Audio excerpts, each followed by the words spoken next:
Welcome to the Brandinc PR Podcast, where we dive deep into the stories and strategies of today's most impactful entrepreneurs, business leaders, and professionals. Whether you're building your brand, scaling your business, or just looking for inspiration, you're in the right place. Hey, fabulous humans. Welcome back to another episode of the Brandinc PR Podcast, where we dive into the wild, wonderful world of publicity, branding, and all things buzzworthy. I'm your host, Brandi Sims, PR consultant, speaker, strategist, and your go-to hype woman for getting your brand out there like Beyonce at halftime. Okay. So today's guest is basically PR royalty. She's not only just Haute, she's Haute in Texas. That's right, I'm talking about Aquila Mendez-Valdez, founder and CEO of the award-winning agency Haute in Texas. She built her firm from scratch into a multi-six-figure powerhouse and has worked with brands like Vogue, Prada, and Orangetheory, and was recently crowned the one of San Antonio's Business Journal's 40 Under 40. Basically, she's what happens when PR meets power suit with a side of international sparkle. Aquila is also a proud volleyball playing, which is really cool because I played as well, board sitting, global trotting, mama of two. Okay, I've got two with me as well.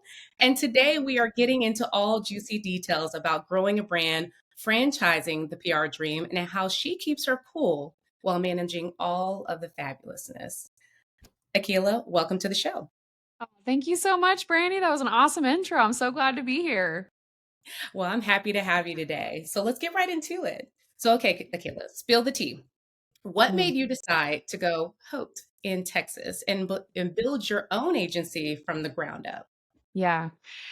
So I moved to Texas. My husband is born and raised from San Antonio. And so when I first was, getting into the market, I started actually out in Texas as a blog. It was really like my opportunity to network, get to know, people here in the city. And it was wonderful while I was also working for another agency. And then it just grew into a brand of its own to the point where when I wanted to go off on my own, I was basically pregnant with my second daughter and finally felt that itch of, okay, I really want to do this for myself versus, somebody else. Whether or not it was smart to do that while I was pregnant and had a little one on the way is, up in the air, up for debate. But that's been, 10 years ago now, and we've never looked back. It was great. That's incredible. So incredible. So your client list is basically a red carpet. Let's just be real. Okay. So Vogue, Prada, Kendra Scott, my goodness. What was your pinch me moment when you realized, yep, I really do this. Like this is really happening and I really do this. Oh boy. I think, I think when we started pulling in some international clients, that really felt like a huge moment of, not only are we doing things well in our city, in our state, we're able to have some clients. We've worked with clients in Canada, we worked with clients in China.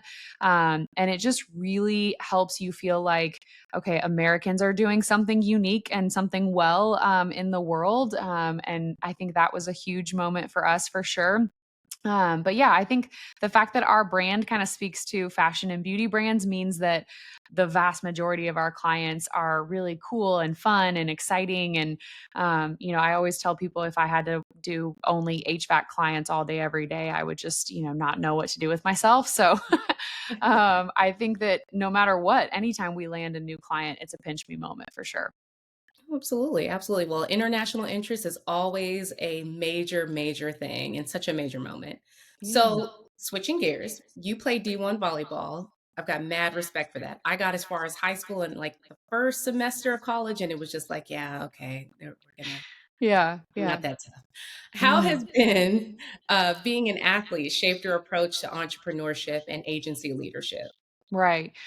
It's so funny because, I have my oldest is 13 and she's really starting to get back she's really committed to volleyball at this point and has, decided that that's her thing. And so just in the last, year to 2 years, we've started getting more in that world, back into that world, since I played in college. And it's so funny to me how my competitive spirit has just kind of come back full force. Like it was Yes.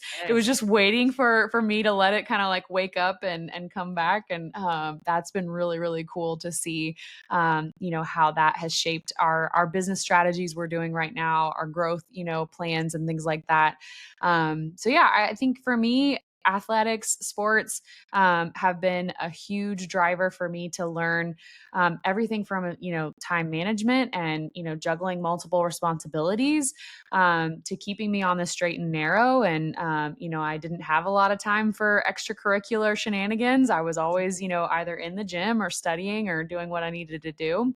Um, but I really think, whenever we have somebody on the team who has an athletic background or any type of, if you've worked really hard at anything, if you have pursued something to the extent of being, a leader in that field or in that sport, whatever it is, you're not the type of person who gives up. You're not the type of person that hears one no and says, okay, well, never mind. I guess that's just not for me.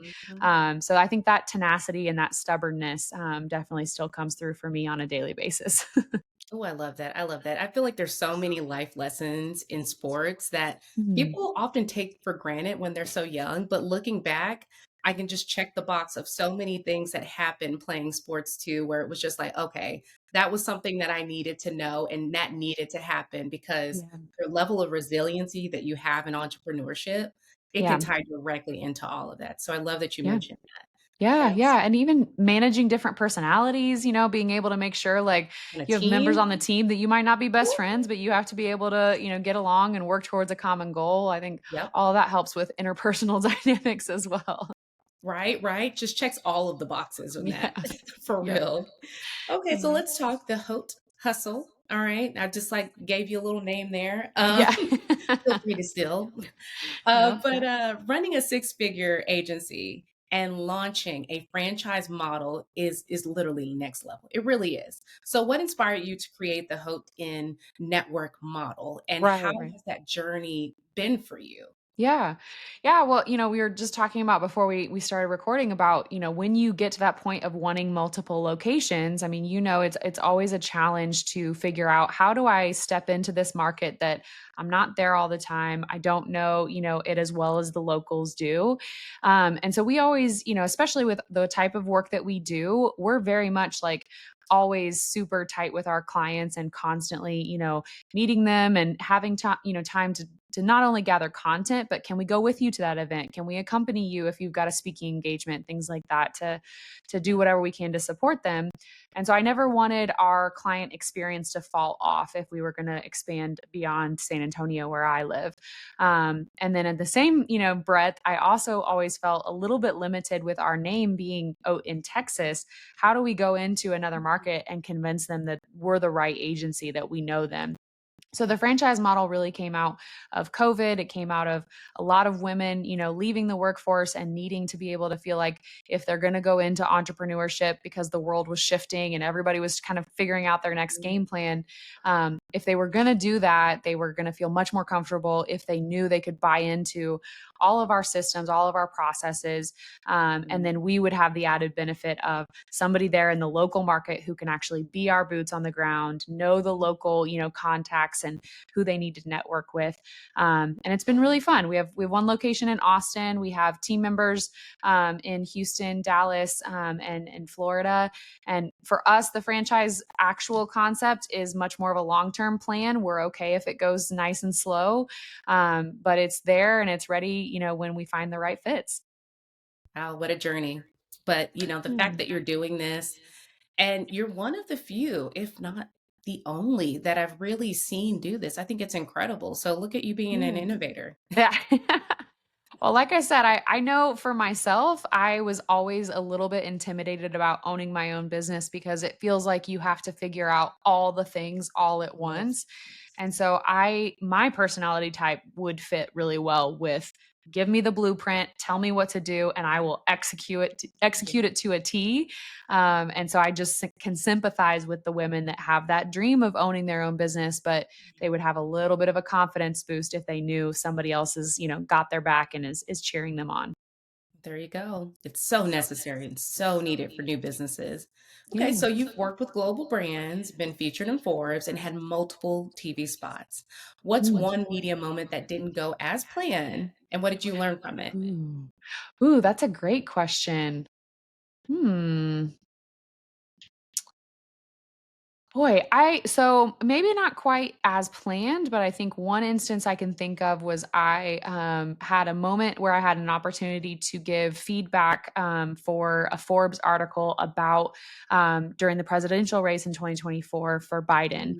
Mm, And, how did he do in the debate and kind of breaking it down from like a crisis communication standpoint. yeah. And I think it's tricky sometimes when you get those opportunities that it's a huge moment, but you could Yes. also alienate a huge, portion of the population if you go ahead and say yes to this, Hmm. especially in the world of politics right now, especially, where you just don't know where people stand on certain issues. Yep. And so I think that was definitely a moment for me where it kind of put me in my client's shoes, where sometimes we have to kind of nudge them to go ahead and take a risk and Yeah. say yes to an opportunity that feels a little bit scary. And so being willing to put, some comments forward and thinking really, really carefully about how do I say this? How do I speak my truth without, offending or hurting, somebody's opinion of me, was a very difficult, situation to navigate. But I was really happy that they ended up using our comments and we had a positive experience come out of that.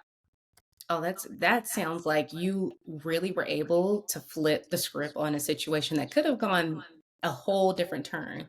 So I Right. love that you Yeah. figured out just how to do this in a way that you were able to achieve your goal, right? Right. Be Right. able to be featured in this, but also share your expertise, your insight, but at the Hmm. same time not alienating, the Yeah. base isn't pro Biden or isn't, Hmm. you know Hmm. what I'm saying? So Yeah. definitely it's Yeah. really good that you were able to do that and do that in an effective way. And in comms, it's one of those things that there's a level of neutrality that we have to have, but it's the same thing with journalism. They have a Mhm. level of, okay, well, we have a large audience that Yeah. comes from very different backgrounds and has very different beliefs and different politics. So you Yeah. have to find that, what is that middle there where you can Mhm. speak to them without alienating another.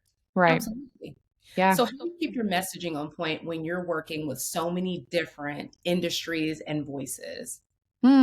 Yeah. Well, I think we, over the last couple of years have really tried to get much more intentional with our onboarding process for clients and making sure that we document everything from day one. We know exactly, what type of topics they feel comfortable speaking to, what are the messaging points that they want to get across. Having all of that, in one easy to use platform for our clients and our team to access at the same time, really helps us stay on point. And I think it's also nice too when you do have that documentation in place.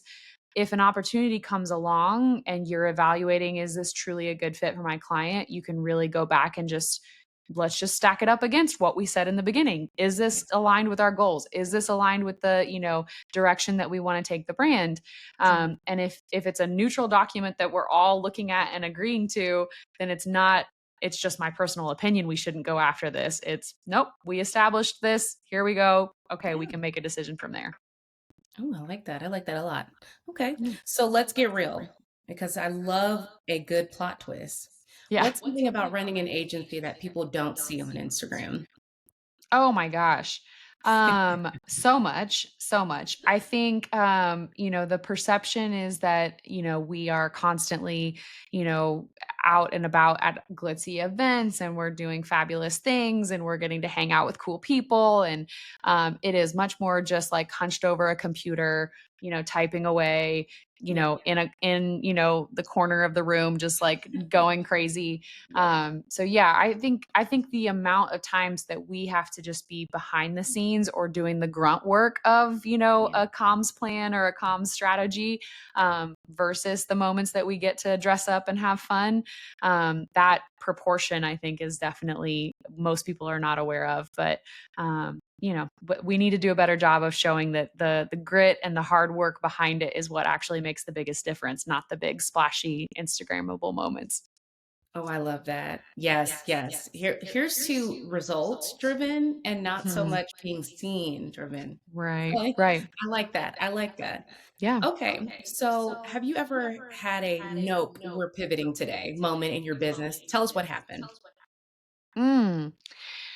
Boy, yeah. So I think one instance I can think of here, like most recently, is we're really kind of thinking through, especially right now, everybody is kind of trying to think through as an agency, how do you offer price points and packages and service offerings that make sense for wherever any client who comes to you is at, in terms of budget, in terms of needs.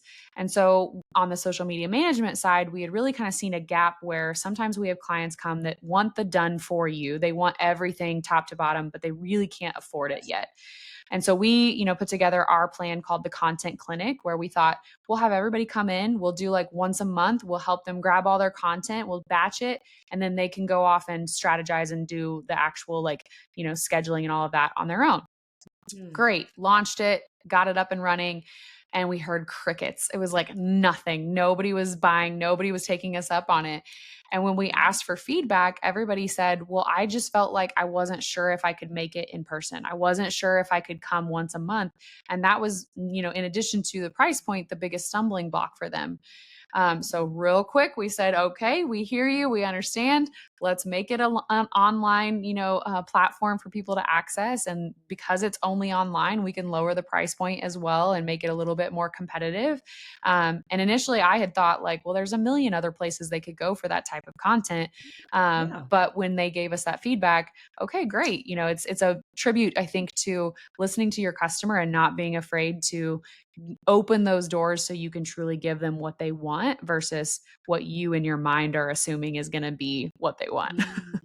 Yes, yes. No, but seriously, I like the pivot. And largely because you took that feedback and you said, okay, this is not what, at least the format that they're wanting. Like, Mm, there's a way that we can do this to achieve that goal, but we have to take ourselves out of the equation and really hone in and focus on what is it that they're looking for? What is it that they want? And how right. can we meet that need? I definitely love that pivot for you. I mean, it makes so much sense. So Yeah. clearly, you're an overachiever, okay? Getting all your accolades, Yeah. all of your titles. Yeah, I don't Mhm. know how you do it. Okay? So, but Yeah. how do you manage those boundaries, burnout, and business building without losing your mind? Because a lot of Yeah. us would look at it and be like, "How? How is she Right. doing this and still Right. looking great doing it?" I don't know about that. It's a good filter on right now or something. But yeah. No, I mean, gosh, it's challenging because I feel like there's no way to start from day one at perfect balance. Like there has to be that pushing through to the level where you have earned the right to have a little bit of that balance. And so I look back at, our very first years and our time where I was a solopreneur and, I think almost every single entrepreneur I ever talked to has the same journey where they had to go through that really tough, difficult, challenging period, and now they've gotten to that point where they can finally bring on a team, have that space to say, okay, they've got it, we've got our systems in place to where I can step away and the whole place won't burn down. Yeah. So I think we've gotten to that point here for our agency in the last few years, which has been wonderful. But I'm also massively, massively indebted to, my husband. My husband's family helps out a ton. It really is critical because we don't live in a society that has a ton of support for just the everyday working mom. If I didn't have, my family's support and, my husband's support, there's no way that I could do it, being a mom and having my own business. So I think to me, that's a testament to how strong women are that we figure it out. But it should be a little easier for us if the world could catch up and make it a smidge easier. I think Yeah. there's so many women out there with great ideas that just can't logistically make it work, and there's no shame in that, but it is unfortunate. Oh, yeah. No. And it's one of those things that too what was it I saw? It probably was something that just popped up on my newsfeed, but it was Mhm. just spot on in saying that there is no such thing as a perfect balance in business. So we Mm. just like going after this.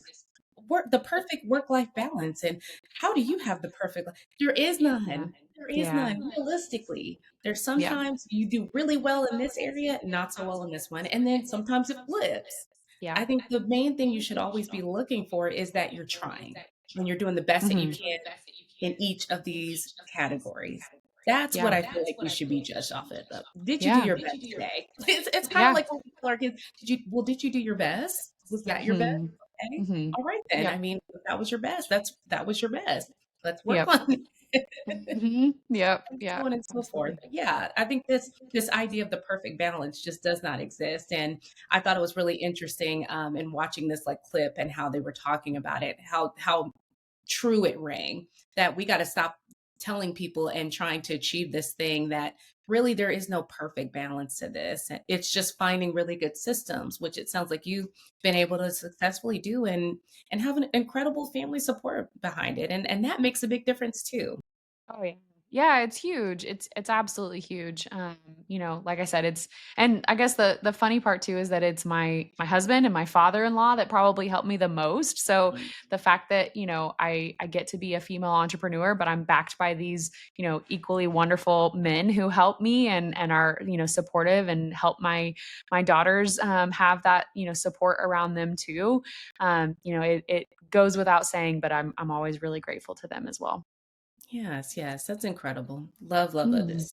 All right. So, if you could only pick one client brand to work with forever, besides the ones you already have, right? Of course. Okay. I was like, "Oh, I Would have it to." It's be like and picking a why? favorite child. Yes, yes. I know. No, we're not. We don't have a favorite child. We don't have one. Okay. All right. All right. Everyone's our fave. So dream client that we don't currently have, who would we wanna work with, in like a perfect Ever. world? Like you would Yeah. just get them all the time. Boy, that's a great question. Um,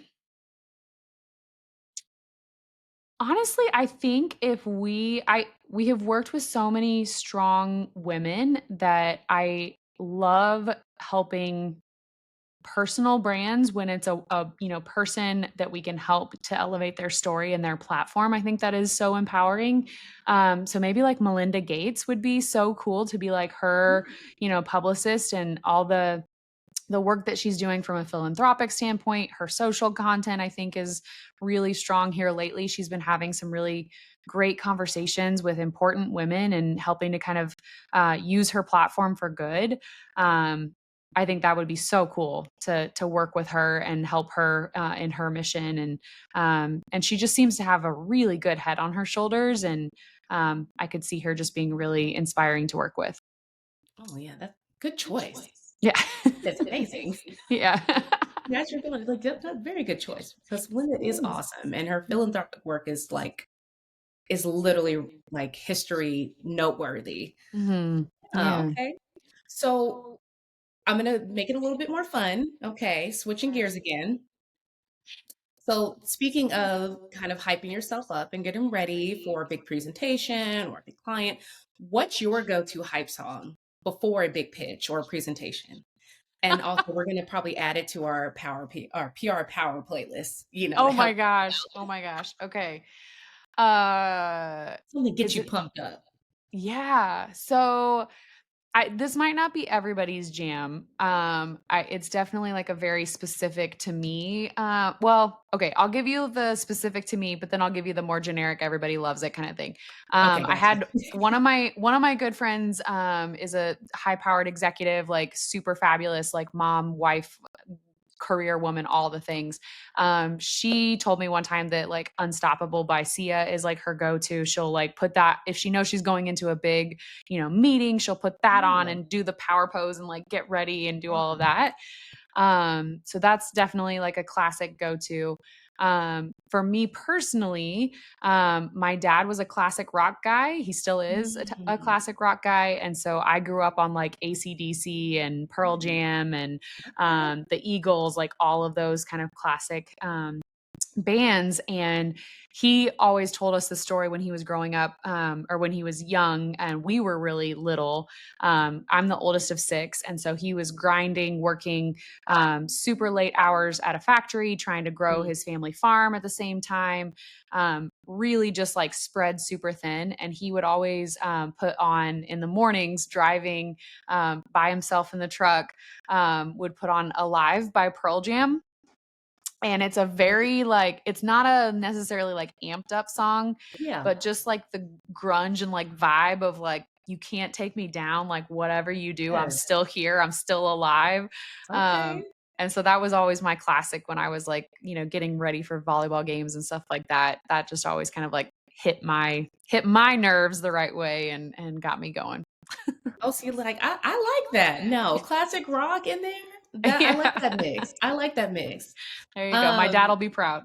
yes, yes. No, I love that. I love that so much. I'm trying to think of even some classic rock that because we played a lot of it during my volleyball years in high school. Yeah. What was it that we all hit me with your best shot? That was one. There you go. Oh, I Yeah. love that one because I was like, yeah, I'm powerful girl here. Mhm. And Let's go. then What you got? also Blondie. I Oh, cannot not yeah. say Blondie. That Yes, was we would my do some song. Joan Jett. You could do some Joan Joan Jett. Jett. That would be some good for sure. Yeah, she's got some real like, yeah, just get you Yes. all pumped up for sure. Yeah, definitely the female rockers. Here for Yeah. it. Here for it.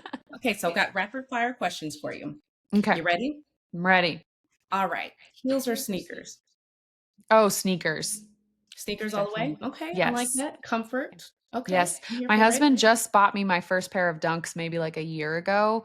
And I initially was like, I don't know if I'm going to wear it. I wear them Yeah, all the time. All the time. that's what I'm talking about. I'm Yes. just Yeah. saying. And they're a classic. They're definitely a He classic. knew what he was doing. Yeah. He's good at that stuff. Gotta thank the husbands. I'm just Yeah. saying.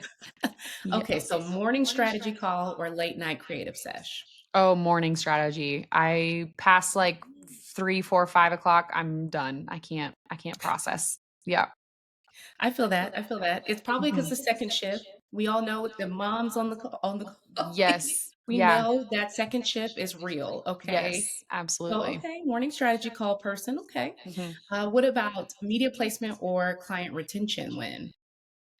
Oh boy. I know. I would say client retention because I feel like that is you've said rapid fire and I'm like giving you more detail on all of these, but You're good. I love um this.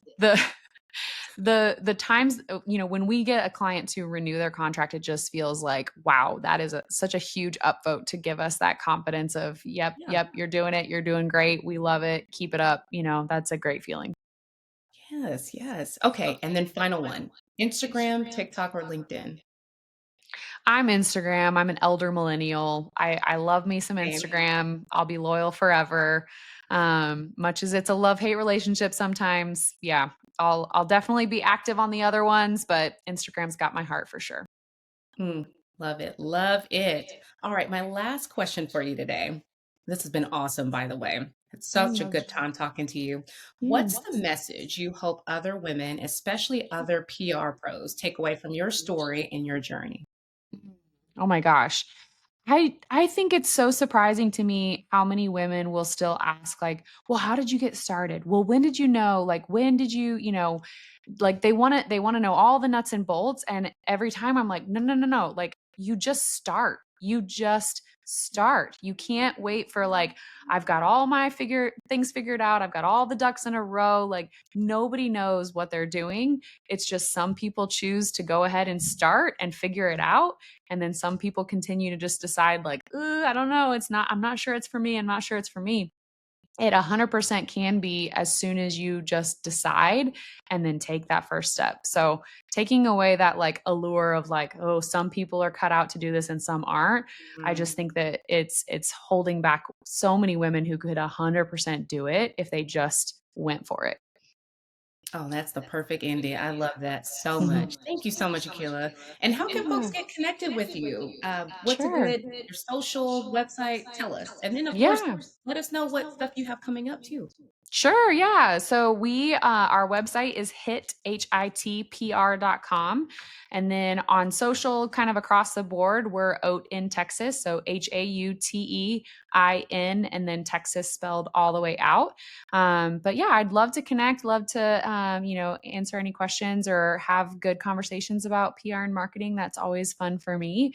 Us as an agency, we've got some resources on our website that you can download and learn more about kind of what we do and how we do it. So would love to connect, and had such a great time chatting with you, Brandi. Thank you so much. Yes. Well, thank you. Thank you so much for being a part of this. Woo, can we get a slow clap for Aquila, y'all? This was the Chef's Kids PR wisdom mixed with some serious inspiration. Okay, so until next time, keep your brands bold, your pitches polished, and your coffee strong. Catch you on the next episode of the Brandinc PR Podcast.